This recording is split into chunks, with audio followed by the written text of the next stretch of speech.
आप सभी का स्वागत है मेरे इस यूट्यूब चैनल में।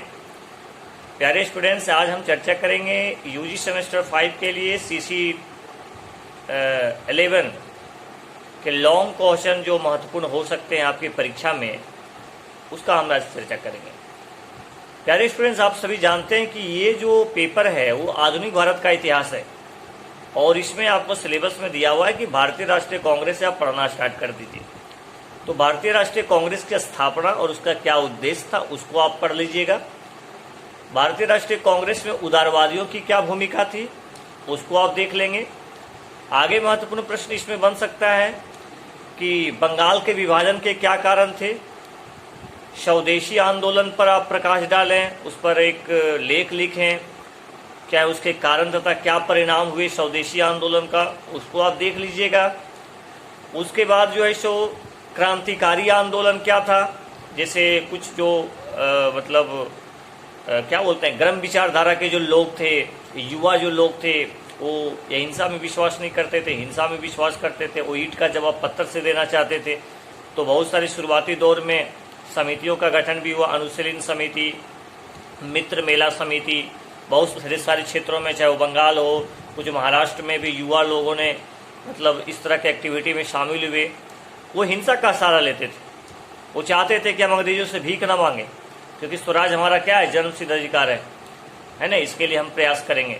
ये बाल गंगाधर तिलक जी का जो है सो स्लोगन था कि स्वराज हमारा जन्मसिद्ध अधिकार है, हम इसे लेकर रहेंगे। तो ये बाल गंगाधर तिलक जी का स्लोगन है। तो कहने का मतलब है कि इसको आप थोड़ा सा अच्छा से देख लीजिएगा। आगे इंपॉर्टेंट प्रश्न बन सकता है होम रूल लीग आप पढ़ लेंगे। एनी बेसेंट के द्वारा इसकी स्थापना की गई थी। फिर एक जो है सो आपका बाल गंगाधर तिलक, जिनका मुख्यालय पुणे साइड में था, और इनका जो है सो दक्षिण भारत जो है सो एरिया में था, जैसे मद्रास वाला एरिया में एनी बेसेंट जी का था। लेकिन क्या किस लिए किया गया था? स्वशासन के लिए।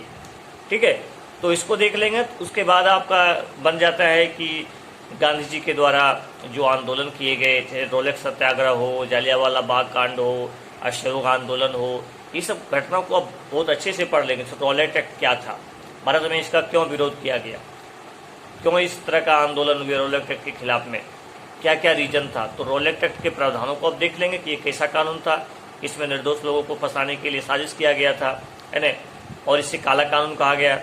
तो उसी से रिलेटेड फिर आज का जालियांवाला बाग कांड है, जो बहुत अमृतसर में घटनाएं घटी थी, बहुत सारे लोग मारे गए थे। तो ये इस पर थोड़ा अच्छा से देख लीजिएगा क्या क्या इसका कारण था। और नेक्स्ट इंपॉर्टेंट जो लॉन्ग क्वेश्चन बनेंगे वो असहयोग आंदोलन के कारण, उसके परिणाम, गांधी जी ने असहयोग आंदोलन को क्यों वापस ले लिए, इसको अच्छे से पढ़ लेंगे चोरा चोरी कांड के बाद।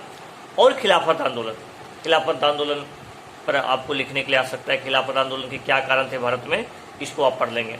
नेक्स्ट इंपॉर्टेंट प्रश्न बनेगा सविनय अवज्ञा आंदोलन, बहुत इंपॉर्टेंट VVI प्रश्न, गांधी जी के द्वारा चलाया गया था। नमक सत्याग्रह भी आप कर सकते हैं इसको। और उसके बाद आगे भारत छोड़ो आंदोलन। ठीक है, इतना कम से कम आप पढ़ने का प्रयास कीजिएगा तो आपका आराम से इस पेपर में जितना भी लॉन्ग क्वेश्चन बनेगा उसको आप लिख लेंगे। लेकिन भारत छोड़ो आंदोलन के बाद भी इतिहास है, भारत की स्वतंत्रता तक आपको इतिहास पढ़नी है। तो उसमें क्रिप्स मिशन, भारत कब आया, है ना, कैबिनेट मिशन और संविधान सभा का निर्माण। लेकिन बेसिकली अभी मैं जितना बताया उसी में लॉन्ग क्वेश्चन आपका पकड़ा जाएगा, किसी तरह का कोई दिक्कत नहीं है। ठीक है, इसको आप देख लेंगे। लेकिन चूंकि ऑब्जेक्टिव क्वेश्चन से रिलेटेड प्रश्न पूछा जा सकता है, इसलिए मैं बता रहा हूँ कि आप संविधान सभा भी पढ़ लेंगे। भारतीय संविधान की विशेषता क्या थी, है ना, बड़ी लोकतंत्र थी, बहुत सारे देशों के संविधान से लिया गया था, है ना। तो जो इसकी विशेषता थी भारतीय संविधान का, उसको भी आप पढ़ सकते हैं। ये भी प्रश्न पूछा जा सकता है। नेक्स्ट इंपॉर्टेंट प्रश्न पूछा जा सकता है कि भारत के विभाजन के क्या कारण थे, क्यों भारत का विभाजन कर दिया गया। मोहम्मद अली जिन्ना का भी योगदान था, है ना, और किसका योगदान था भारत के विभाजन के पीछे। तो भारत के विभाजन के कारण भी जो है सो आपके लिए इंपॉर्टेंट प्रश्न बन सकता है। प्यारे स्टूडेंट्स, दिमाग को एकदम फोकस करना इस टॉपिक पर। इसको आपके पास जो भी मटेरियल होंगे, जो भी साधन होंगे जिसके द्वारा आप पढ़ रहे हैं, बस इस टॉपिक को थोड़ा सा अच्छे से सारे पॉइंट को कवर करेंगे। जैसे वाले सभी अज्ञा आंदोलन का क्या कारण था, हमने 10 पॉइंट कर लिया। भारत छोड़ो आंदोलन का क्या कारण था, हमने 10 कर लिया।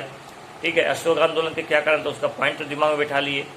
तो आपको नेहरू रिपोर्ट क्या था, शॉर्ट क्वेश्चन पूछा जा सकता है। नेहरू रिपोर्ट मोतीलाल नेहरू की अध्यक्षता में जो हुई थी, वो नेहरू रिपोर्ट को भी नहीं माना था अंग्रेजों ने, जिसकी वजह से जो है सो गांधी जी सविनय अवज्ञा आंदोलन चलाए थे। बहुत सारे कारण हैं, तो इसलिए इन टॉपिक को यदि आप पढ़ लेंगे तो निश्चित रूप से किसी तरह का कोई दिक्कत नहीं होगा। अब आगे हम चर्चा करेंगे CC12 का इंपॉर्टेंट प्रश्न और इससे रिलेटेड ऑब्जेक्टिव क्वेश्चन।